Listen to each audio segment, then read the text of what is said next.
నరసరావుపేటలో శివనామ స్మరణతో మార్మోగిన వల్లప్ప చెరువు ప్రాంతంలో కన్నుల పండుగగా తెప్పోత్సవం జరిగింది. ఎమ్మెల్యే చదలవాడ అరవింద బాబు కుటుంబ సమేతంగా తెప్పోత్సవంలో పాల్గొన్నారు. దాదాపు 50 సంవత్సరాల క్రితం నిలిచిపోయిన ఈ పవిత్ర ఉత్సవం తిరిగి పునఃప్రారంభం కావడంతో పట్టణ ప్రజల్లో అపూర్వ ఆనందం వెల్లివిరిసింది. తరతరాలుగా ఎదురు చూస్తున్న ఈ ఆధ్యాత్మిక వేడుక మళ్లీ జరగడం పట్టణానికి ప్రత్యేక గుర్తింపునిచ్చిందని భక్తులు ఆనందం వ్యక్తం చేశారు.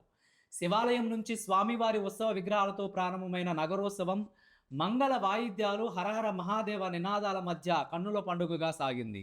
వేలాది మంది భక్తుల మధ్య నగరోత్సవం వల్లప్ప చెరువుకు చేరుకోగా అక్కడ సుందరంగా అలంకరించిన తెప్పపై స్వామివారి ఉత్సవ విగ్రహాలను ప్రతిష్ఠించి వేద మంత్రోచ్చరణలతో ఘనంగా తెప్పోత్సవాన్ని నిర్వహించారు.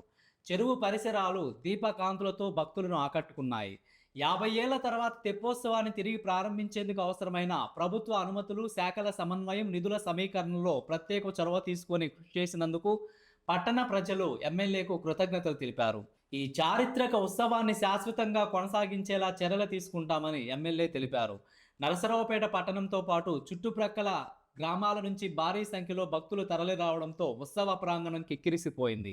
భక్తులకు ఎలాంటి అసౌకర్యాలు కలగకుండా పోలీసులు పటిష్ట బందోబస్తు ఏర్పాటు చేసి ట్రాఫిక్ నియంత్రణ చర్యలు చేపట్టారు. ఆలయ కమిటీ సభ్యులు, మున్సిపల్ సిబ్బంది, స్వచ్ఛంద సేవకులు సమన్వయంతో పారిశుద్ధ్యం, త్రాగునీరు, వైద్య సదుపాయాలు కల్పించి కార్యక్రమాన్ని విజయవంతంగా నిర్వహించారు.